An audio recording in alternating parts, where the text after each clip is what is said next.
She was the most powerful CEO in the tech industry, until masked gunmen stormed her boardroom in broad daylight, ready to take her for ransom. But there was one man they didn't account for. A janitor with a troubled past and instincts sharper than any security system. Alec Jennings wasn't supposed to be a hero. He was just a single father working the day shift, trying to keep his head down and his daughter safe. But when he locked that boardroom door with the attackers trapped inside, he didn't just save Scylla Harmon's life. He changed it forever. What began as a moment of courage would spiral into a dangerous alliance neither of them expected, a fake engagement, buried family secrets, and a love that defied every logical boundary they tried to set. Before we jump back in, tell us where you're tuning in from. And if this story touches you, make sure you're subscribed, because tomorrow I've saved something extra special for you. The boardroom on the 42nd floor of TechVantage Industries gleamed with floor-to-ceiling windows that framed the Brookhaven skyline like a corporate painting. 10 executives sat around the marble table, their voices clashing over quarterly projections and merger proposals. At the head of the table, Scylla Harmon listened with the kind of patience that came from years of being underestimated. She was 32, the youngest CEO in the company's history, and every decision she made was scrutinized with a magnifying glass. Her dark hair was pulled into a neat bun, her navy suit pressed to perfection, but her eyes carried a weariness that no amount of success could mask. She had clawed her way to this chair, and now she was fighting to keep it. The presentation continued. Charts flashed across the screen. Someone mentioned risk assessment. Another voice pushed back about innovation timelines. It was all routine until it wasn't. The boardroom doors burst open with a violence that shattered the corporate calm. 4 men in black tactical gear and ski masks stormed inside, automatic weapons raised, voices barking orders that turned blood cold. "Nobody moves. Hands on the table. Now." Screams erupted. Chairs scraped backward. One executive lunged for the panic button under the table, but a warning shot into the ceiling stopped him cold. Plaster dust rained down like snow. Scylla's heart hammered, but her face stayed composed. She'd been trained for hostage scenarios in her early days, climbing the corporate ladder. "Stay calm. Don't provoke. Wait for an opening." The lead gunman moved toward her, his voice muffled behind the mask. "Ms. Harmon, you're coming with us." Like hell she is. Every head turned toward the voice. Standing in the doorway, mop still in hand, was a man nobody had noticed enter. He wore faded gray coveralls with a TechVantage cleaning patch on the chest. His dark hair was slightly too long, his face unshaven, but his eyes were sharp, calculating, and completely unafraid. Alec Jennings had been mopping the executive hallway when he heard the commotion. Most people would have run. He didn't. Instead, he'd moved toward the sound, his mind already processing angles, exits, patterns. It was a skill he'd honed long before he ever picked up a mop, back when his life had required split-second decisions under pressure. That life was supposed to be over. But instincts like his didn't retire. The gunman swung his weapon toward Alec. "Back off, janitor. This doesn't concern you." Alec didn't move. His eyes scanned the room in 2 seconds. 4 attackers, 12 hostages, 1 exit, windows sealed. The gunmen were amateurs, too loud, too emotional. Their formation was sloppy. They'd planned for compliance, not resistance. "You've got about 90 seconds before building security overrides the elevator lockdown," Alec said calmly. "If you're smart, you'll leave now." The lead gunman laughed. "And if you're smart, you'll get out of our way."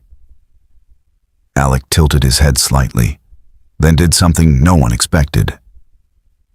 He stepped fully into the room and pulled the heavy boardroom door shut behind him. The magnetic lock engaged with a solid click. He just locked himself inside with 4 armed men. The room fell into stunned silence. "What the hell are you doing?" one of the executives whispered. Alec ignored him. His focus stayed on the gunman. "Here's the thing. That door is reinforced steel with a biometric override. It won't open from the inside without executive clearance. And the only executive in this room is her." He nodded toward Scylla, "Which means you're not leaving with her. You're not leaving at all." The lead gunman's confidence faltered. "Open the door." "No. I said open it." Alec's voice dropped, cold and final. "Make me." What happened next unfolded in less than 10 seconds. The nearest gunman lunged forward, but Alec was already moving. He swung the mop handle like a staff, striking the man's wrist with surgical precision. The gun clattered to the floor. Alec kicked it under the table, then used the attacker's momentum to throw him into the second gunman. The third raised his weapon, but Alec dove low, sweeping his legs out from under him. The man crashed into a chair. By the time the lead gunman aimed, Alec had already grabbed a glass water pitcher from the table and hurled it. It struck the man square in the face mask, shattering on impact. Chaos erupted. Executives scrambled under the table. Scylla grabbed the nearest phone, her fingers flying over the emergency contact. Within 30 seconds, the muffled sound of boots pounding down the hallway confirmed that security was coming. The gunman, disoriented and disarmed, tried the door. It wouldn't budge. They were trapped.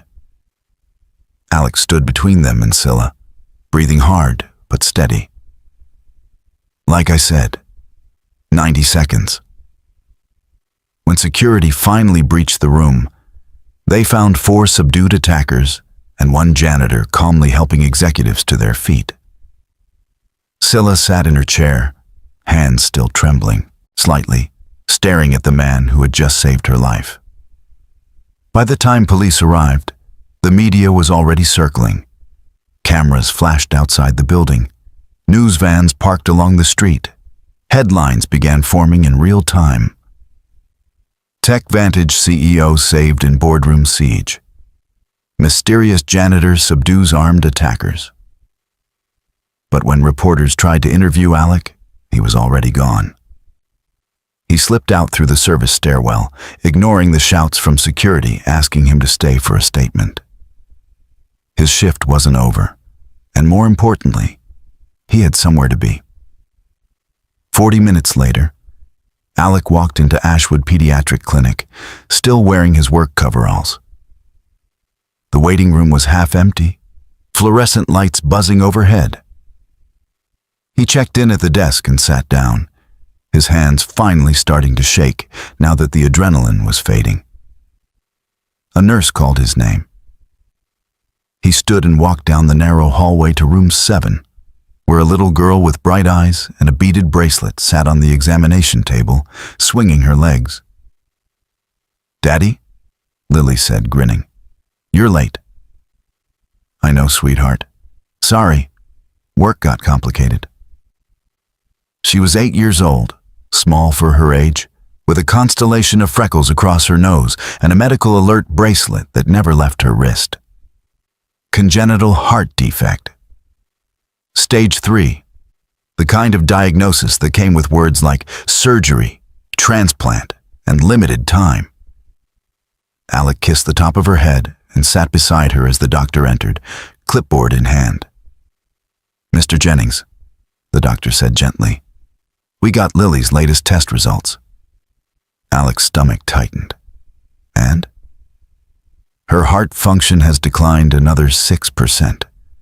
We need to move forward with the procedure sooner than we thought, ideally within the next 3 months.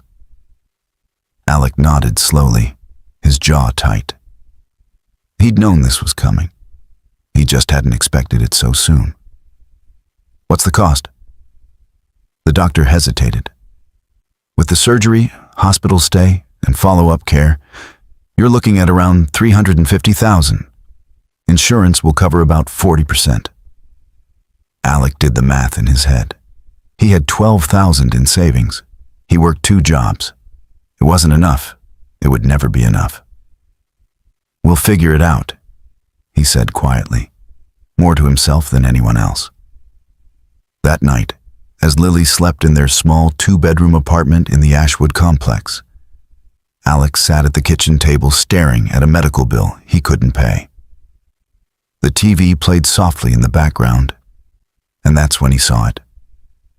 His face, blurry security footage from the Tech Vantage building, the headline scrolling beneath, "Hero Janitor's Identity Still Unknown." He turned off the TV and sat in the dark, knowing that anonymity wouldn't last long, knowing that the life he'd built, quiet and small and safe, was about to change in ways he couldn't control. But if it meant keeping Lily alive, he'd face whatever came next. He always did. Scylla Harmon didn't sleep that night. She sat in her corner office long after everyone else had gone home, the city lights glittering below like scattered diamonds. Her hands still trembled when she thought about the cold barrel of a gun pointed at her chest, the certainty in those masked faces that she was leaving with them. And then him, the janitor who'd locked the door and changed everything. She'd replayed the security footage 17 times, watched the way he moved, calculated, precise, like someone who'd done this before. Watched the way he'd positioned himself between her and danger without hesitation. Most people froze in moments like that. He'd run toward it. Her assistant, Chloe Martinez, knocked softly before entering. "You're still here." "I can't stop thinking about him," Scylla admitted. Preparing and narrating this story took us a lot of time, so if you are enjoying it, subscribe to our channel. It means a lot to us. Now, back to the story. Chloe set down a fresh cup of coffee. "Security's been trying to identify him all day. Turns out he's contracted through an outside cleaning service. Name is Alec Jennings. No criminal record, no military background. Just a guy who mops floors." Scylla shook her head. "Nobody moves like that by accident. Get me everything. Address, employment history, family. I want to know who he is." Chloe hesitated. "Are you sure that's a good idea? The board's already concerned about the optics. They think you should lay low for a while." Scylla's eyes hardened. "The board can think whatever they want. That man saved my life. The least I can do is thank him properly." By noon the next day, Scylla had a full report. Alec Jennings, age 34. Single father. 1 daughter, Lily Jennings, age 8. Medical records flagged for ongoing cardiac treatment. 2 jobs, one as a night janitor at an office complex, the other doing day shifts at Tech Vantage. No social media presence, no mortgage. Rented a modest apartment in Ashwood, the kind of neighborhood where people minded their own business and kept their heads down. She made a decision that her security team immediately advised against. "I'm going to see him." "Ms. Harmon, with all respect, that's not protocol." "I don't care about protocol," she said, grabbing her coat. "I care about doing the right thing." The Ashwood apartments weren't far from Tech Vantage's headquarters, but they might as well have been in a different world. The building was older, paint peeling in places, a rusted playground in the courtyard where a few kids kicked a deflated soccer ball. Scylla's town car looked absurdly out of place parked along the curb. She climbed 3 flights of stairs, her heels clicking against the concrete, until she reached apartment 3C. She hesitated for just a moment before knocking. The door opened, and there he was, Alec Jennings. Looking different without the coveralls. He wore jeans and a faded gray t-shirt, his hair still damp like he'd just showered. His expression shifted from surprise to guarded caution in less than a second. Ms. Harmon? Mr. Jennings? They stared at each other for a beat too long. I should have called first, Scylla said, but I didn't have your number. I didn't give it out. I noticed. She shifted her weight. May I come in? Alec glanced over his shoulder, then back at her. It's not exactly what you're used to. I'm not here to judge your apartment. I'm here to thank you. He stepped aside, letting her in. The apartment was small but clean, a couch that had seen better years, a coffee table stacked with medical bills and a child's coloring books. The faint smell of something sweet baking in the oven. It felt lived in, real. Nothing like the sterile perfection of her own estate. Lily? Alec called toward the hallway. We have a guest. A little girl appeared, barefoot, wearing overalls and a pink shirt. Her eyes went wide when she saw Scylla. Are you a princess? Lily asked. Scylla smiled despite herself. No, sweetheart, just a businesswoman. You look like a princess. Alec cleared his throat. Lily, this is Ms. Harmon. She works at the building where I clean. Lily tilted her head. Are you the lady Daddy saved? Scylla's breath caught. She looked at Alec, then back at Lily. Yes, I am. Lily nodded seriously. Daddy's good at saving people. He saved me too. Scylla felt something tighten in her chest. She knelt down to Lily's level. He must be very brave. He is, Lily said proudly. He's the bravest. Alec gently guided Lily back toward her room. Why don't you finish your drawing, sweetheart? I'll be there in a minute. Once she was gone, the air between them shifted. She doesn't know what happened, does she? Scylla asked quietly. No, and I'd like to keep it that way. Scylla nodded. I understand. She paused. I came here to thank you properly. What you did was extraordinary. I just did what anyone would do. No, Scylla said firmly. Most people would have run. You didn't. You put yourself between me and 4 armed men. That's not ordinary. Alex shrugged. I've been in worse situations. Doing what? His jaw tightened. Things I don't talk about anymore. Scylla studied him, seeing the walls he'd built, the past he kept locked away. She recognized it because she had her own. I want to offer you something, she said. A job. Head of personal security. Full benefits, salary 3 times what you're making now. You'd be protecting me, but also advising on corporate security protocols. Alec shook his head immediately.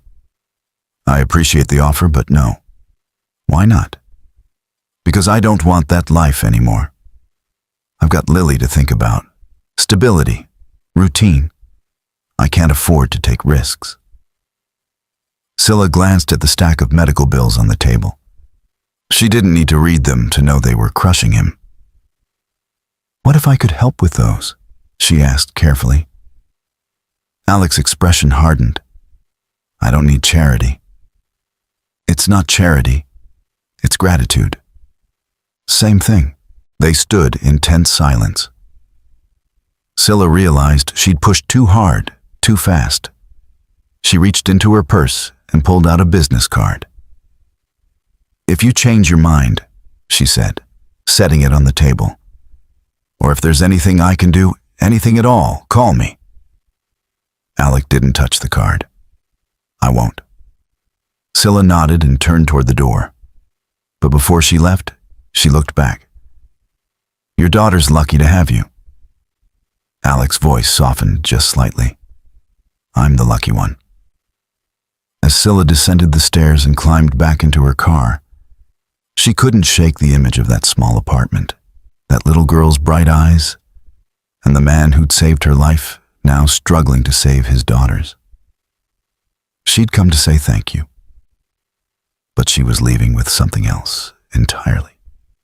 A plan, risky, unconventional, maybe even reckless. But sometimes the best solutions were the ones that made no logical sense at all.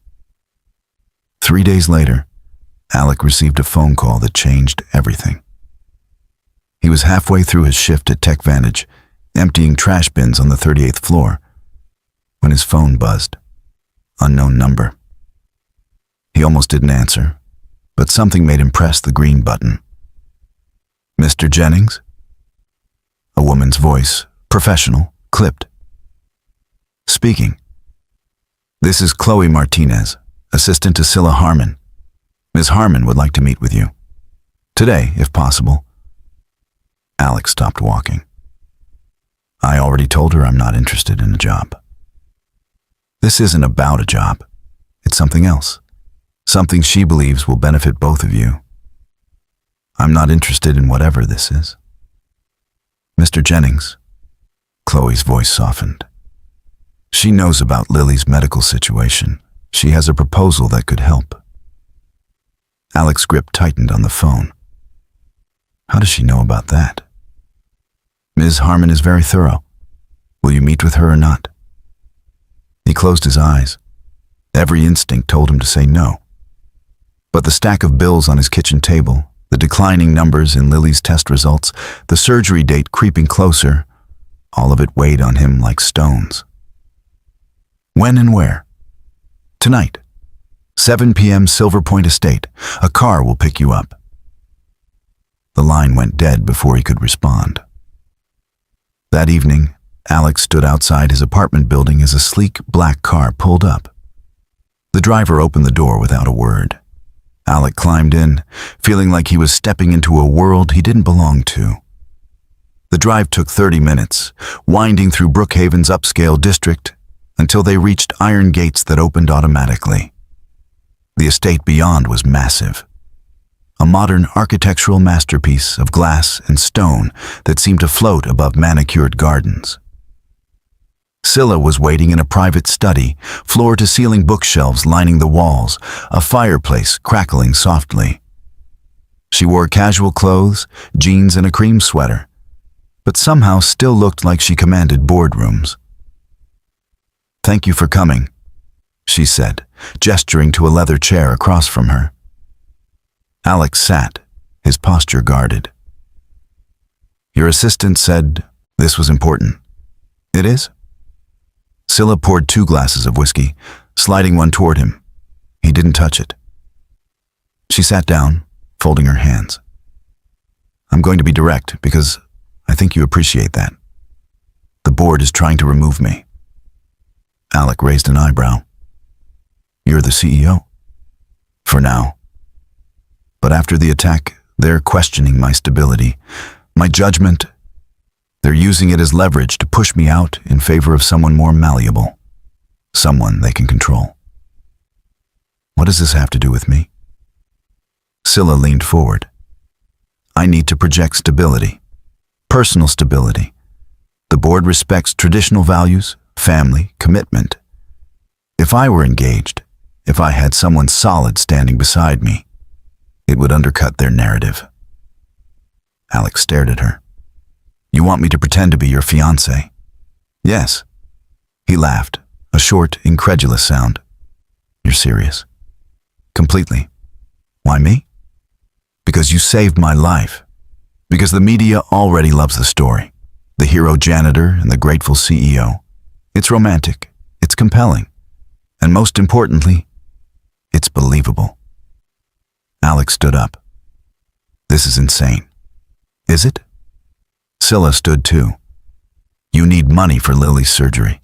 I need someone who won't try to manipulate me or use this for personal gain. We both get what we need." "You're talking about lying to everyone."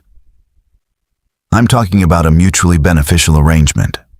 1 year, public appearances, some social media presence, a few carefully orchestrated moments. After that, we go our separate ways. Clean break." Alex shook his head. "And what do I get out of this besides feeling like a fraud?" Scylla pulled out a folder and handed it to him. $500,000, paid in installments, enough to cover Lily's surgery, her follow-up care, and set up a trust for her future. Plus medical benefits through TechVantage's executive plan. The best doctors, the best facilities. Alec opened the folder. The contract inside was dense with legal language, but the numbers were clear. His hands trembled slightly as he read.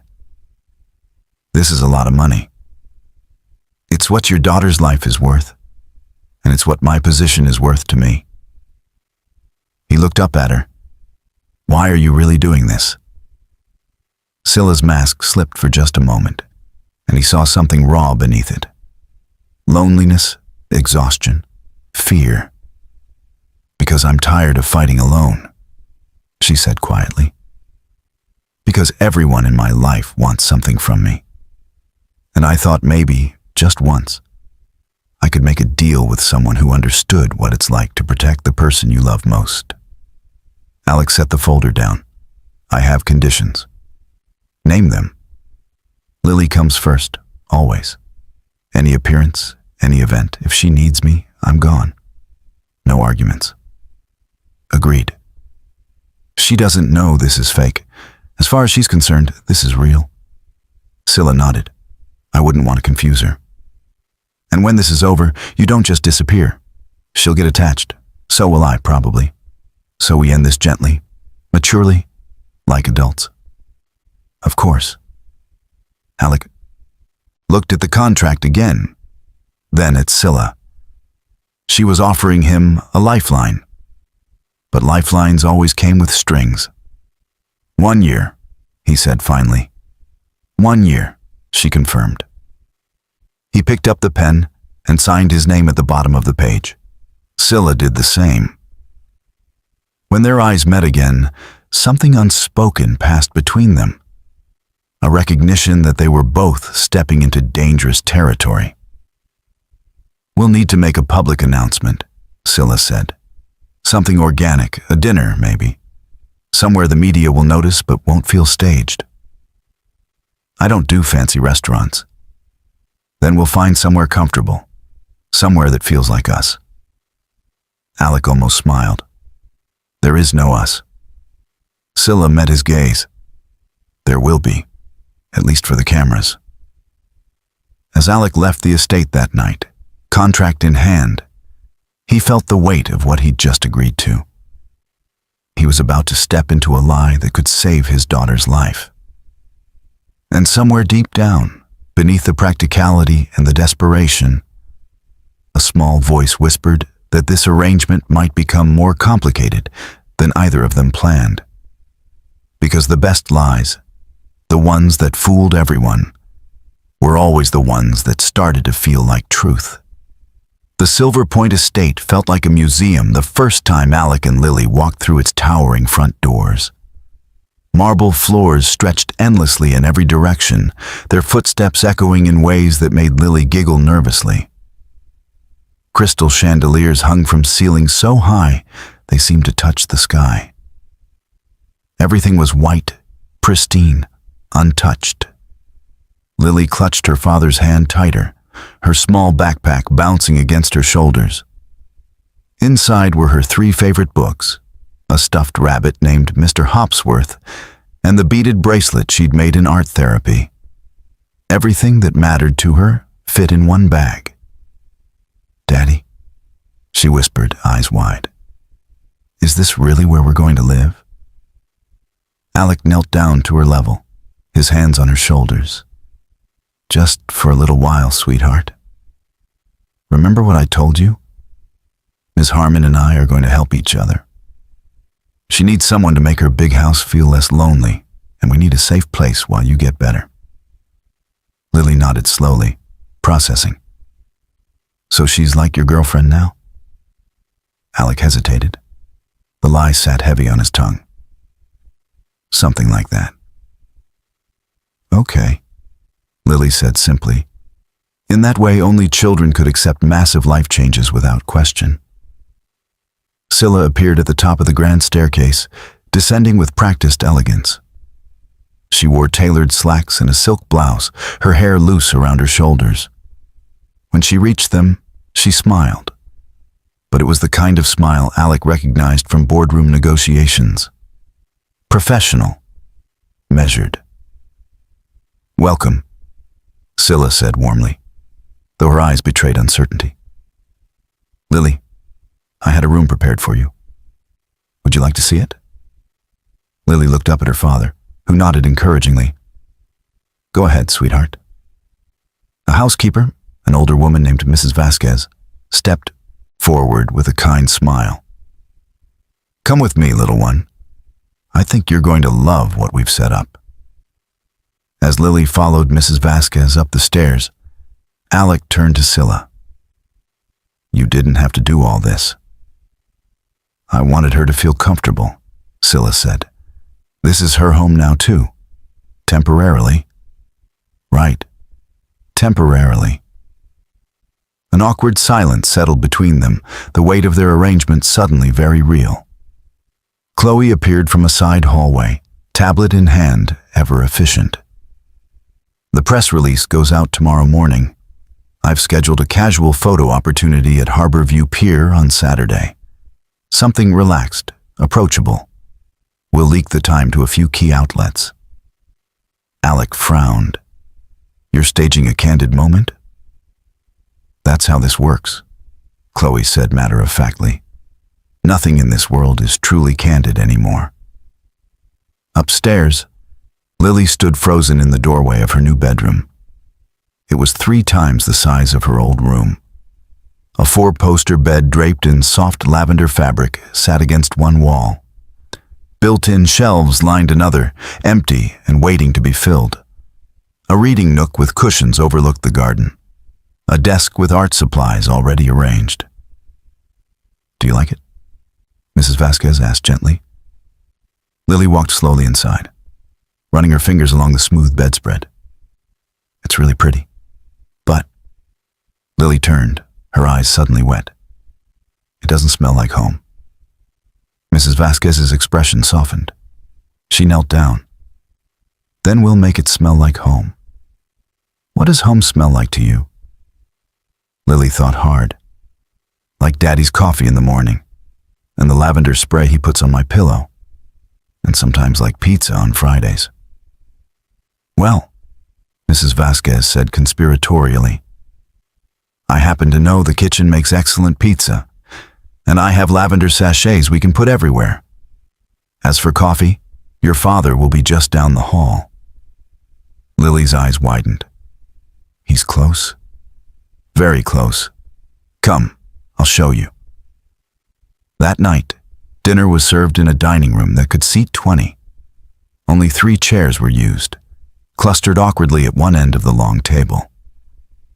Alex sat across from Scylla, with Lily between them, swinging her legs because they didn't quite reach the floor. A chef Alec hadn't met brought out courses he couldn't pronounce. Seared duck with berry reduction. Microgreens he wasn't sure were meant to be eaten. Lily poked at her plate uncertainly. Scylla noticed. "Is something wrong?" "It's just fancy," Lily said politely. "I usually eat chicken nuggets." Alex suppressed a smile. Scylla looked mortified. "I'll speak to the chef," Scylla said quickly. "We can adjust the menu." "You don't have to change everything for us," Alex said. "Actually, I do. This is your home now. It should feel like it." Lily perked up. "Can we have spaghetti tomorrow? Daddy makes really good spaghetti." Scylla looked at Alec, surprised. "You cook?" "When I have time, nothing fancy."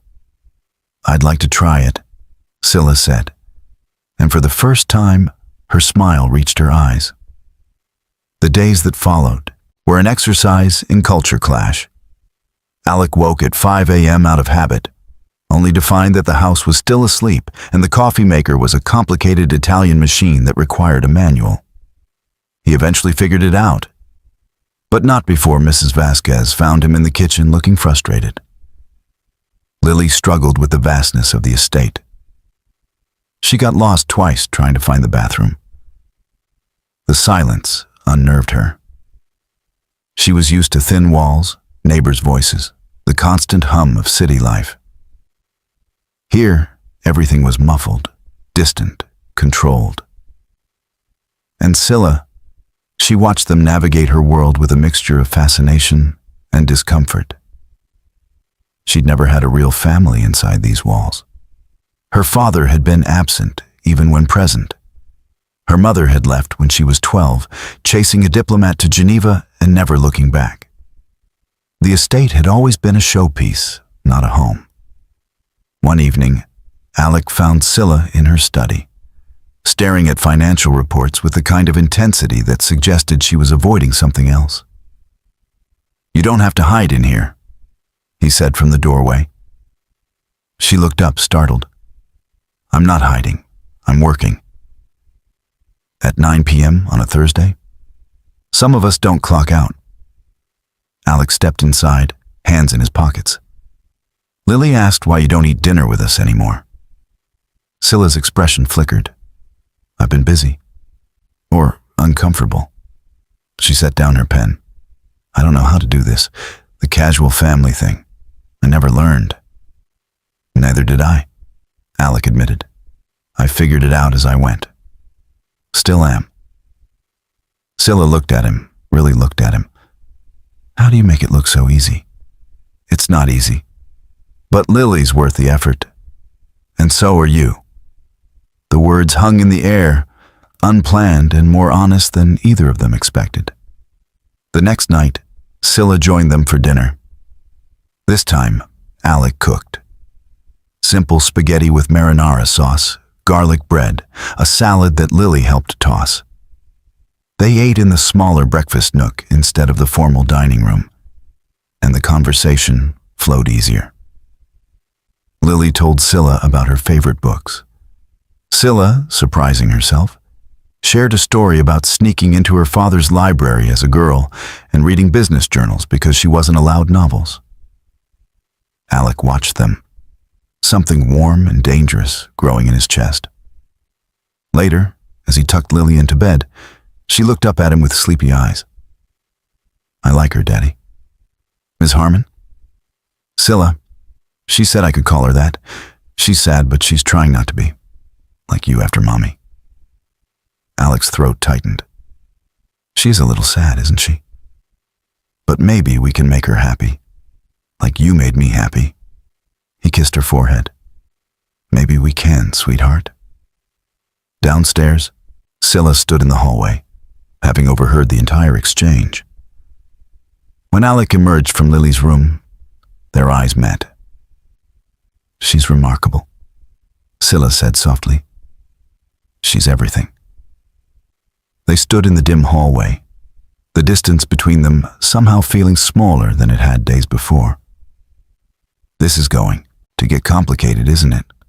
Scylla asked. Alec nodded. "Probably.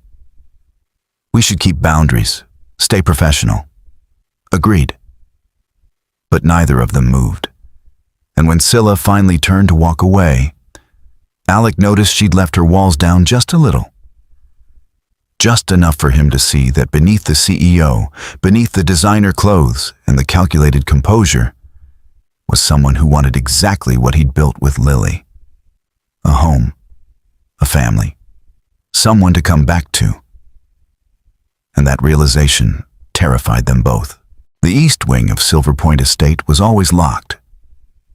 Alec had noticed it his first week there, but never questioned it.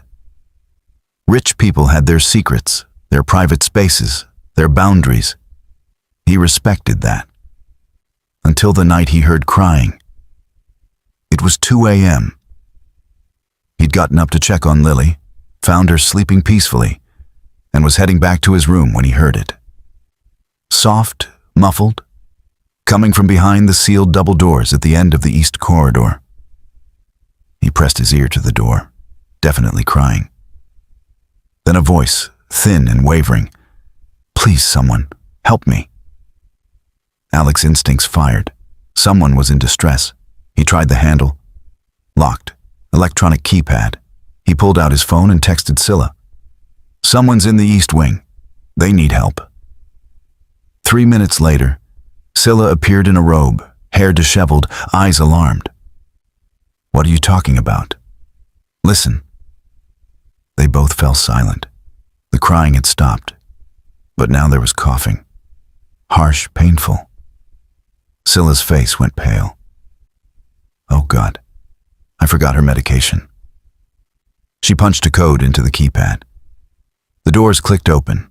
Inside was a suite that looked more like a luxury hospital room. Medical equipment lined the walls. A hospital bed sat near the windows. And in it, a frail woman in her 70s, silver hair, sharp eyes that burned with intelligence despite her obvious weakness. Grandmother. Scylla rushed to her side. The woman's eyes flickered to Alec. Who's he? Alec Jennings. He's staying here. Grandmother, where's your night nurse? Quit yesterday. Said the agency would send a replacement. They didn't. Scylla's hands shook as she grabbed the medication chart. Alec stepped forward. Let me see. She handed him the chart without thinking. Alec scanned it quickly. He'd spent enough time in hospitals with Lily to understand dosing schedules. She missed her 8 p.m. heart medication and her breathing treatment. He moved efficiently, checking labels, preparing the doses with practiced hands. Within minutes, the woman's breathing eased. The grandmother watched him with calculating eyes. You've done this before. My daughter has medical needs. You learn fast. Alec, this is Edith Walsh, Scylla said quietly. My father's mother. She's been living here since her stroke 5 years ago. Edith's voice was raspy but firm. Living is generous. Existing is more accurate. They put me in this wing and forgot about me. That's not true, Scylla said, but her voice lacked conviction. Edith looked at Alec again. You have kind hands and sad eyes. What's your story, janitor? Grandmother, don't interrogate him. I'll interrogate whoever I like. It's the only entertainment I have. Alex smiled despite himself. Fair enough. I'm a single father. My daughter has a heart condition. I'm here because your granddaughter and I have an arrangement that benefits both of us. An arrangement, Edith repeated. How delightfully vague. She turned to Scylla. Is he the one from the boardroom? Incident? Scylla nodded. Then you're braver than most men I've met, or stupider. Edith coughed, then gestured to a chair. Sit, both of you. If I'm awake, you're keeping me company. They sat, and over the next hour, Edith told them stories. About building the family business from nothing, about Scylla's grandfather, a poet who died too young, about watching her son, Scylla's father, turn cold and calculating, pushing away everyone who loved him. He wasn't always like that, Edith said. There was a time he believed in love. He fell hard for a woman named Isabel. Sweet thing, artist, completely wrong for our world. Scylla stiffened. I've never heard this story. Because he buried it. She got pregnant. He panicked. His board position was at stake. So he paid her to disappear. Gave her money to start over somewhere else. She took it and vanished. He never knew what happened to the baby. Alec's blood went cold. When was this? Edith's eyes narrowed. 1990. Why? Where did she go? Brookhaven, I think. Northside District. Why does this matter? Alex stood abruptly. What was her last name? Jennings, Edith said. Isabel Jennings. The room went silent.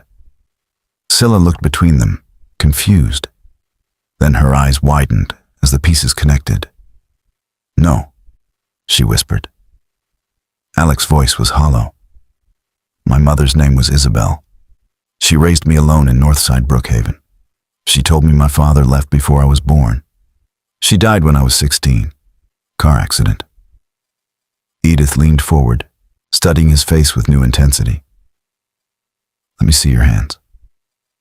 Alec held them out, numb. The scar on your palm, shaped like a crescent moon. He looked down. He'd had it since birth.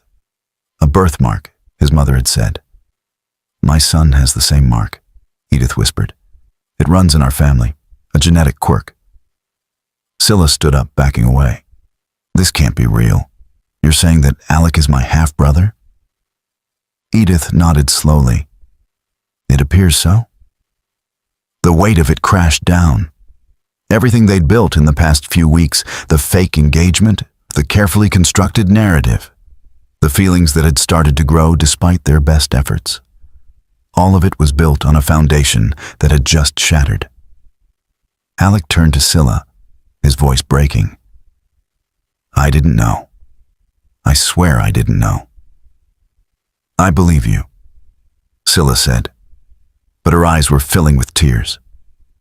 But it doesn't change what this means. We can't go public now. The engagement, the arrangement, all of it looks like something sick and wrong. Scylla sank into a chair. The board will destroy us both if this gets out. They'll say I manipulated you, or that you manipulated me for money. Edith's voice cut through their panic. Then don't tell them. They both looked at her. You heard me. Keep the secret for now. The engagement is fake anyway. What difference does it make if you're related? You're not actually getting married. You're just playing a role. That's insane, Scylla said. Is it? Or is it practical? Edith's eyes gleamed. Your father stole from you both. He kept you apart. He denied Alec his birthright and left him struggling. This arrangement gives you both power. Don't surrender it because of biology you had no control over. Alec shook his head. This feels wrong. Most things worth doing do, Edith replied. The question is, what matters more? The truth or protecting what you've built? Protecting Lily? Alec looked at Scylla. She looked back. And in that moment, they made a choice that would bind them in ways more complicated than any contract ever could. We keep the secret, Scylla said finally. But only until Lily is safe. Until the surgery is done and she's recovered. Then we figure out the rest. Alec nodded. Agreed. Edith smiled, satisfied. Good. Now get out of here. I need my beauty sleep. And Alec, you're welcome to visit any time. It's nice to finally meet my grandson. As they walked back through the dark hallways, neither Scylla nor Alec spoke. The silence was heavy with everything they couldn't say. They reached the point where they'd split toward their separate rooms. Alec, Scylla said softly. He turned. I don't know what this makes us anymore, but I don't regret meeting you. Neither do I. They stood there, siblings by blood, strangers by circumstance, bound by a lie that had just become infinitely more complicated. And somewhere deep in the East Wing, Edith Walsh smiled to herself, knowing that secrets had a way of either destroying families or forging them stronger. She'd bet everything on the latter.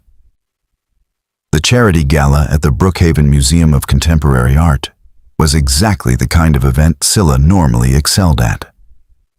Champagne flowing, networking opportunities at every turn, cameras flashing as donors wrote checks they'd write off on their taxes. She'd worn a midnight blue gown that cost more than most people's monthly rent. Her hair swept up elegantly, diamonds at her throat. But tonight, she felt like she was drowning. Across the room, Alex stood in a borrowed tuxedo that fit surprisingly well, though he kept tugging at the bow tie like it was strangling him. He was talking to a tech investor who'd cornered him with questions about security protocols, clearly fascinated by the janitor who'd become an overnight hero. They hadn't spoken privately since the revelation in Edith's room 3 days ago. Every interaction had been carefully choreographed for public consumption. Smiles, gentle touches, the perfect illusion of a couple in love. But underneath, everything had changed. Chloe appeared at Scylla's elbow. The photographer from Brookhaven Lifestyle wants a photo of you two by the sculpture garden. Perfect lighting, very romantic. Scylla forced a smile.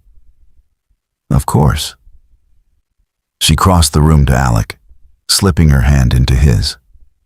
His fingers tightened automatically, the gesture so natural now that it scared her. They walked through the glass doors into the garden, where modern sculptures caught the moonlight and fairy lights hung from trees like captured stars. The photographer positioned them, murmuring directions. Alec's hand found the small of Scylla's back. She leaned into him, her head tilting toward his shoulder. To anyone watching, they were perfect. The camera flashed once, twice, 3 times. Beautiful, the photographer said. Just one more. Maybe look at each other. They turned, eyes meeting.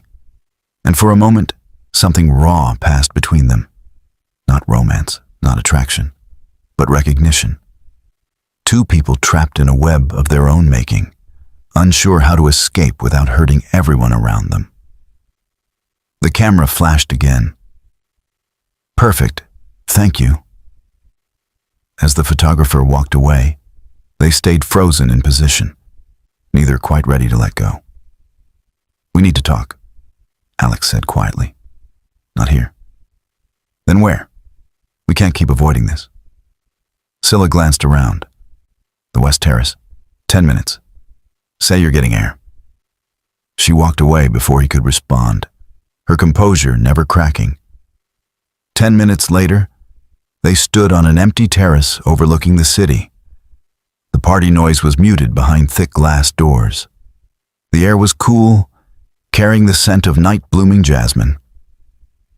I've been researching, Scylla said without preamble, trying to find proof. Birth certificates, hospital records, anything that confirms what Edith told us. And? My father was very thorough about erasing his mistakes. But I found bank records. A single payment to an Isabel Jennings in 1990. $50,000.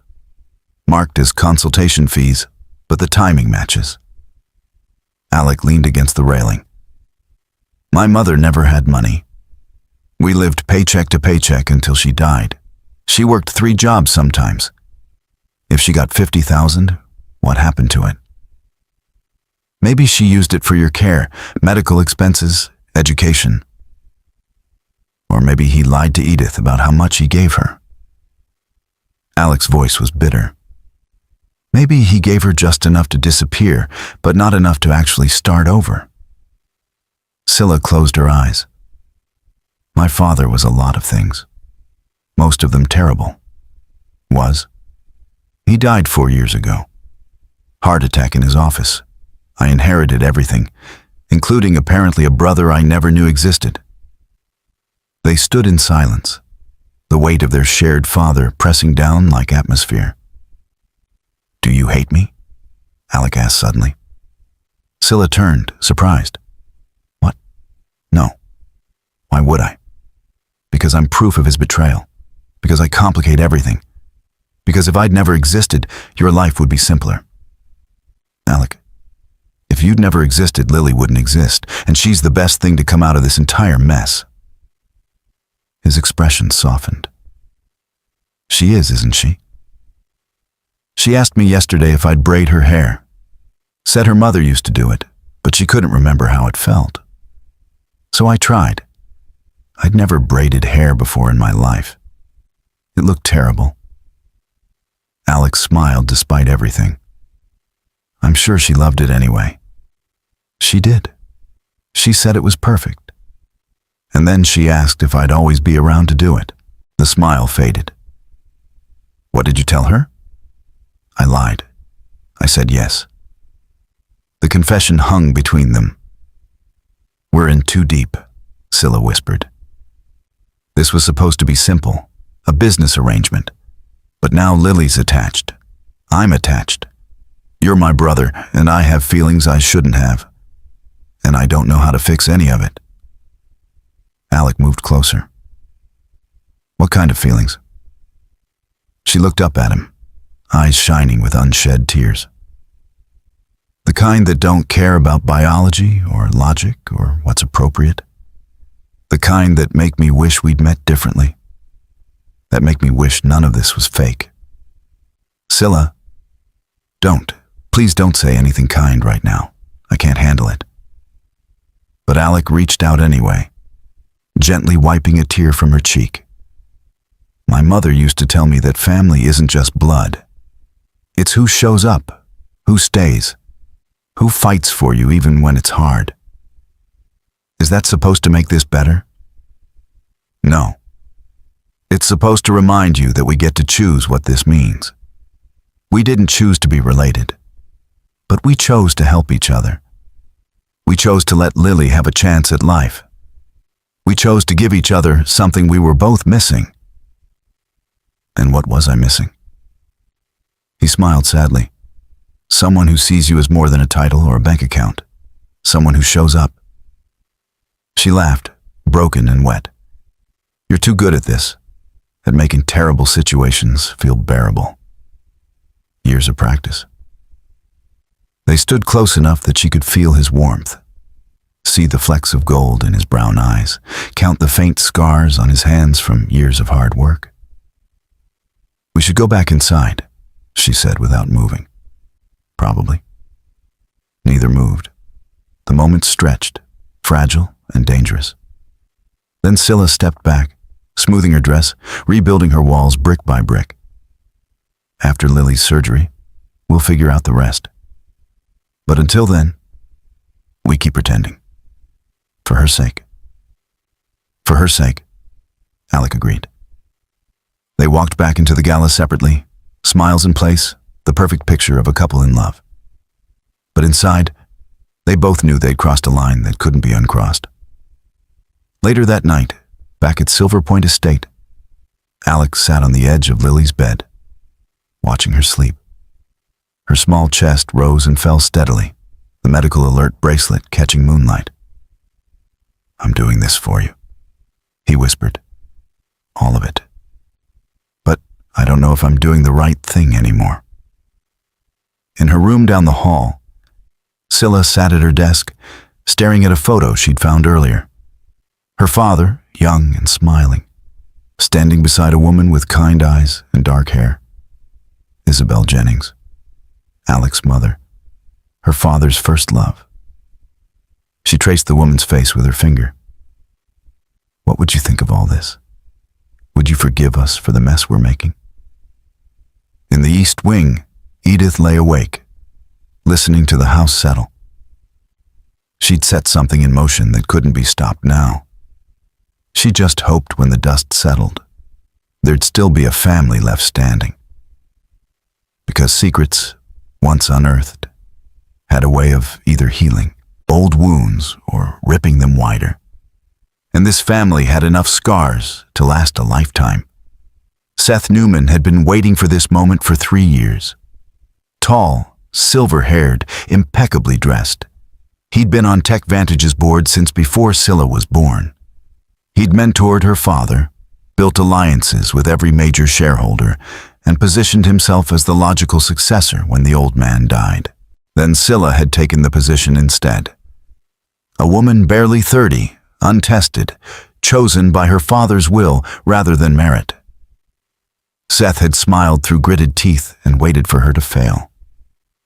The kidnapping attempt should have been her downfall. Instead, she'd emerged stronger, more sympathetic. And now this ridiculous engagement to a janitor was making her look relatable, human, beloved by the public. It was time to end this fairy tale. Seth stood in his downtown office, reviewing the file his private investigator had compiled. Photos of Alec entering Silver Point Estate. Financial records showing the sudden influx of money into accounts associated with Lily's medical care. Security footage from the gala, showing Scylla and Alec's body language, intimate but strained. But the real treasure was the document at the bottom. A birth certificate. Isabel Jennings. Father listed as unknown, but the investigator had found hospital records with Richard Harmon's name on visitor logs from the same week. Seth smiled. This was better than he'd imagined. emergency board meeting was called for Friday morning. Scylla walked into the conference room to find all 12 board members already seated, their faces grave. Seth sat at the opposite end of the table, hands folded, expression neutral. "What's this about?" Scylla asked, taking her seat. Seth slid a folder across the table. "I think you know." She opened it, her stomach dropping as she saw the contents. Photos, financial records, the birth certificate. "Where did you get this?" "That's irrelevant. What's relevant is that you've been lying to this board, to our shareholders, and to the public. Your fiancé isn't just some hero janitor. He's your half-brother, and this entire engagement is a fraud designed to manipulate public perception." The room erupted in whispers.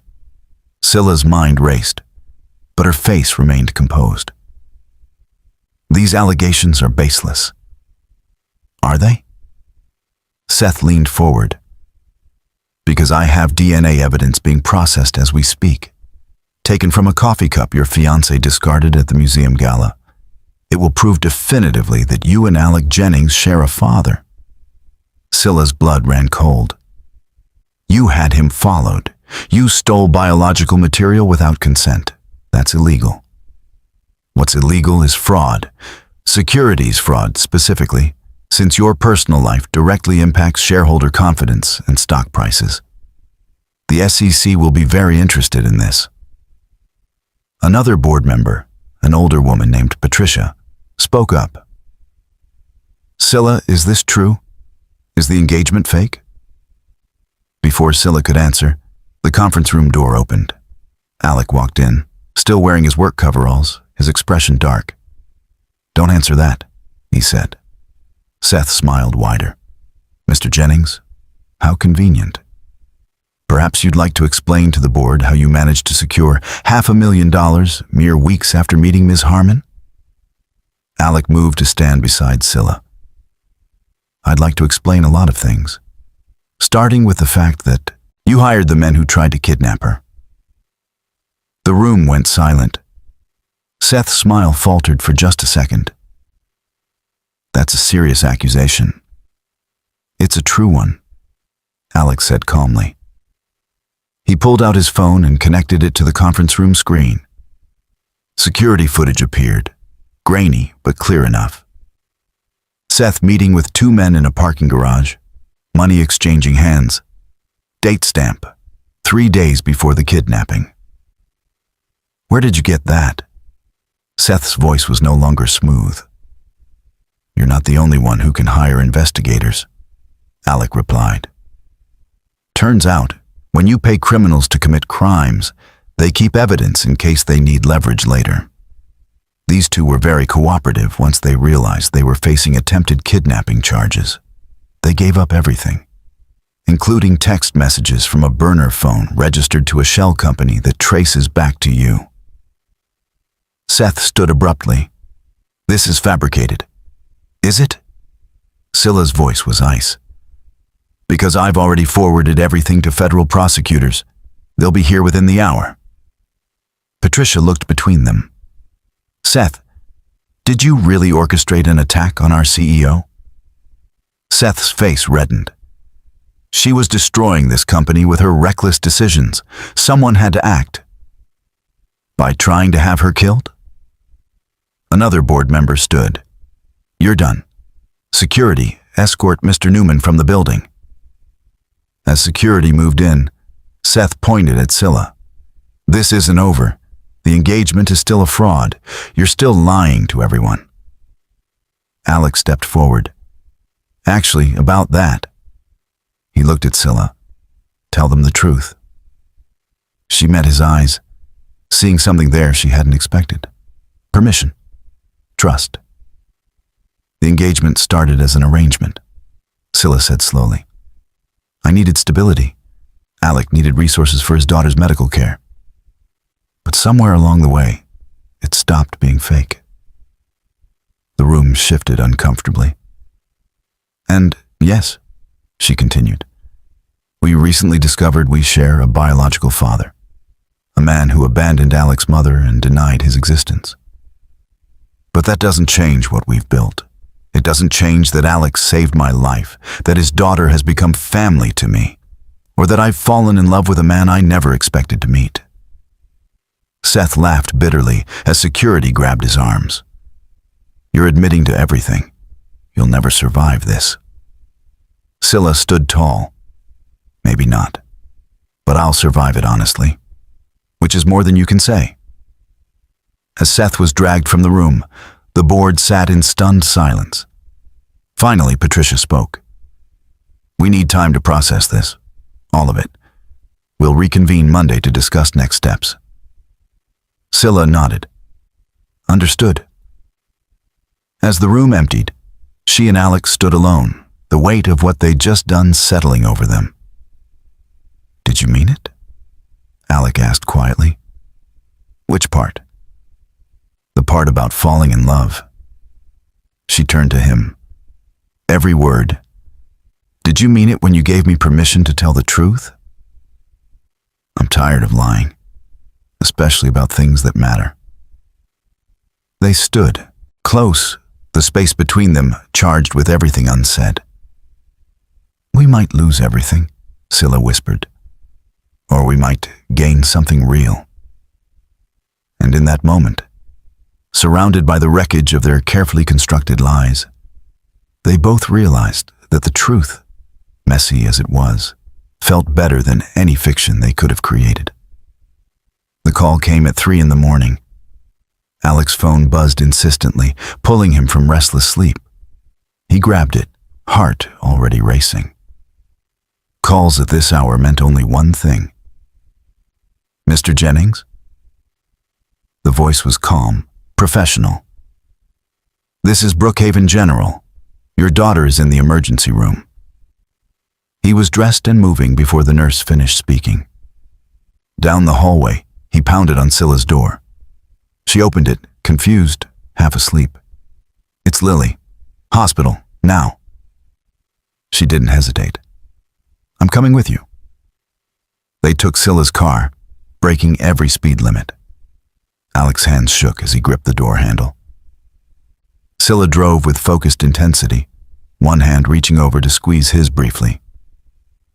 She's going to be okay, Scylla said. You don't know that. I know she's strong, like her father.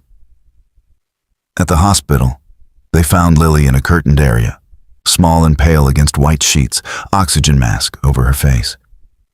Mrs. Vasquez sat beside her, holding her hand, tears streaming down her face. I'm so sorry, Mrs. Vasquez sobbed. She said she felt dizzy, then she collapsed. I called the ambulance immediately. Alec moved to Lily's side, taking her free hand. I'm here, sweetheart. Daddy's here. Lily's eyes fluttered open. Daddy, my heart feels funny. A doctor entered, young, serious. Mr. Jennings? I'm Dr. Patterson. Lily's in acute heart failure. The damage has progressed faster than we anticipated. She needs surgery within 48 hours or we'll lose the window entirely. Alec felt the world tilt. 48 hours? You said we had months. Her condition deteriorated rapidly. Sometimes that happens. We've already contacted the surgical team. They can operate Monday morning if we can get her stabilized. Then stabilize her. Do whatever it takes. Dr. Patterson's expression softened. Mr. Jennings, I need to be clear. This surgery is high risk. There's a 30% chance of complications. But without it, she has no chance at all. Alec looked at Lily, his brave, beautiful daughter who'd never complained, never asked why her life was harder than other kids, who made bracelets for nurses and sang to herself during treatments. Do the surgery, he said. The next 36 hours blurred together. Lily was moved to ICU for monitoring. Alec refused to leave her side. Scylla brought him coffee, food he didn't eat, clean clothes he barely noticed. She sat with him through the long silences, asking nothing, just present. On the second night, With Lily finally sleeping soundly under medication, Scylla found Alec in the family waiting room, staring at nothing. "You should rest," she said softly. "I can't. Every time I close my eyes, I see her dying. I see myself failing her." Scylla sat beside him. "You haven't failed her. You fought for her every single day. It's not enough. It's never enough." His voice broke. "I thought I had time. I thought the arrangement with you would give us time. But time isn't something you can buy." "Alec." He turned to her, and she saw something she'd never seen before. Pure, raw terror. The kind that came from loving someone so much that losing them would destroy you. "I can't lose her," he whispered. "She's all I have left. When her mother died, Lily was the only reason I kept breathing. If she goes, I don't know who I am anymore." Scylla reached for his hand. "You're the man who locked a door with gunmen on the other side. You're the man who fights even when everything says to run. You're the man who taught a little girl that love means showing up every single time. And what if showing up isn't enough this time? Then you keep showing up anyway, because that's what love is. It's not a guarantee. It's a choice you make every morning, even when you're terrified." Alec looked at their joined hands. "When did you get so wise?" "When I met someone who showed me what real strength looks like." They sat in silence, both thinking about a little girl fighting for her life 3 floors above them. "I need to tell you something," Alec said finally. "Something I should have said weeks ago." "What?" "That night in the boardroom, when I locked the door, I didn't do it because I was brave. I did it because the thought of you dying, of someone taking you away, was unbearable. I didn't even know you, but something in me recognized something in you." Scylla's breath caught. "Alec, I know we're complicated. I know the biology makes this impossible, but I don't care anymore. Whatever we are, siblings, partners, something else entirely, I need you to know that you matter to me. You've made my life bigger, and Lily's life richer, and I wouldn't undo any of it, even knowing how it ends." Scylla felt tears sliding down her cheeks. "It doesn't have to end, doesn't it? The board is going to force you out. The public knows the truth. We can't keep pretending." "Then we stop pretending," she said fiercely. "We figure out what this is, what we are, and we build something real. Something that doesn't care about DNA or board approval or public opinion. Something just for us." Alex studied her face. "What are you saying?" "I'm saying that family is complicated.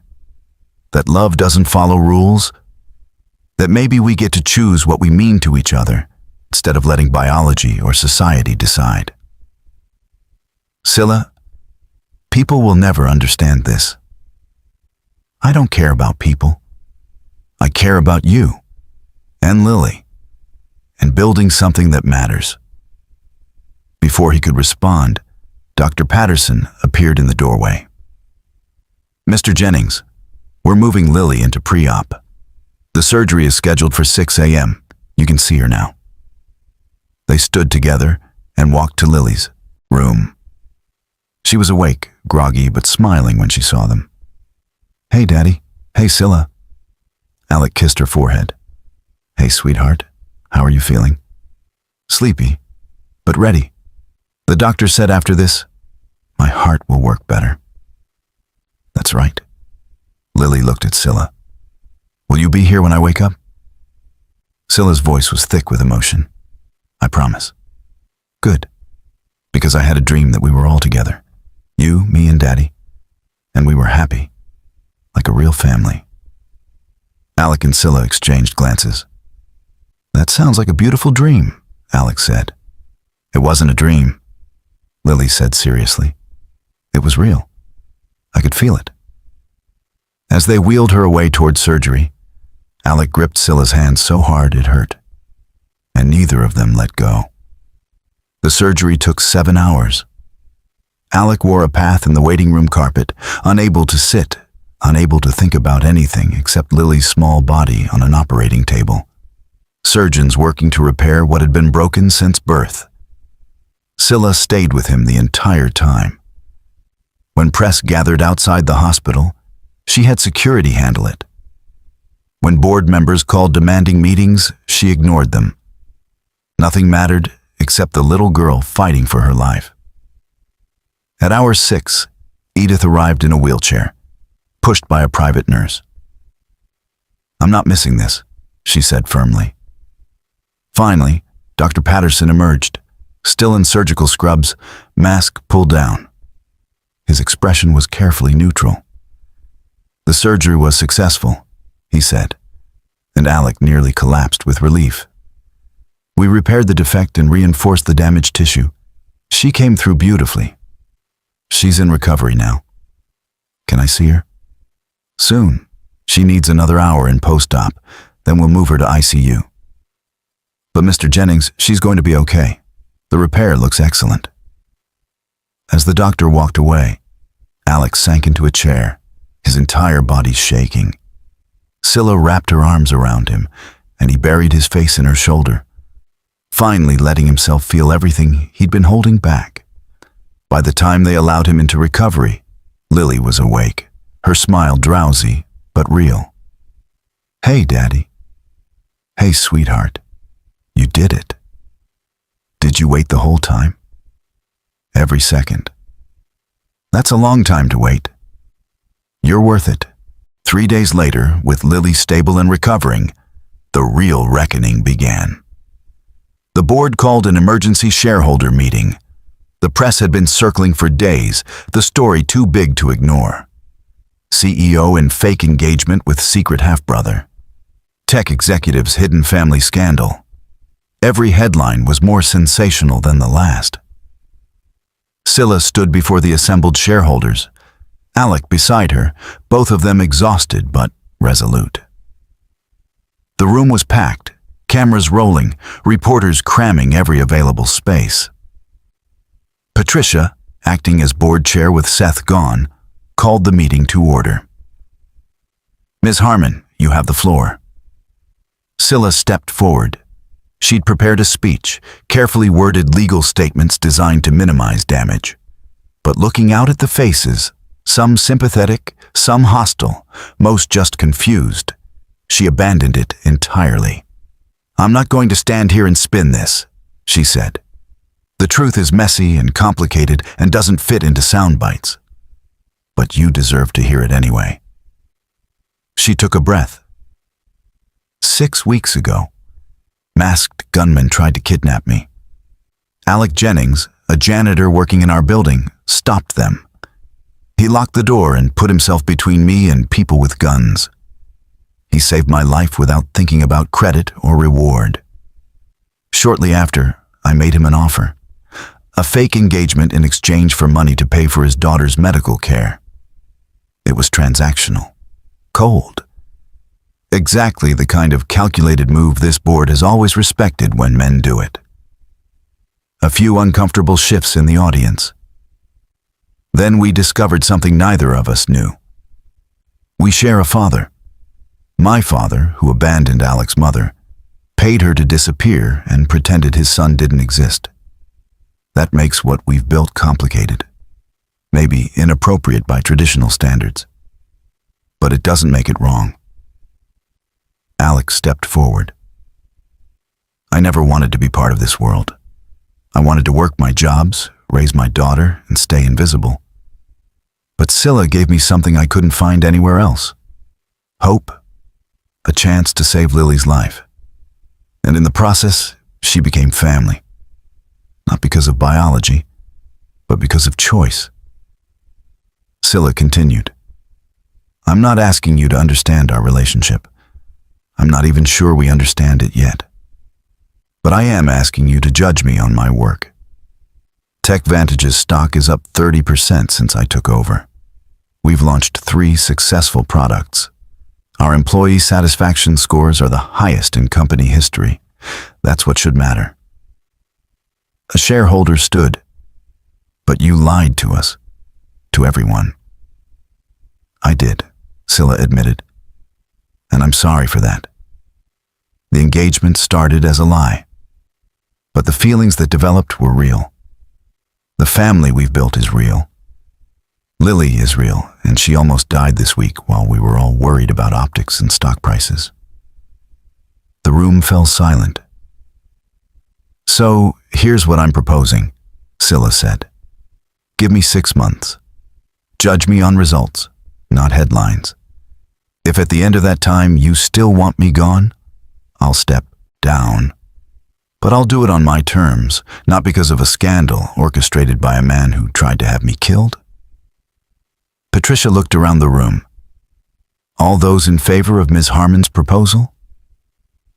Hands rose slowly. Not all of them, but enough.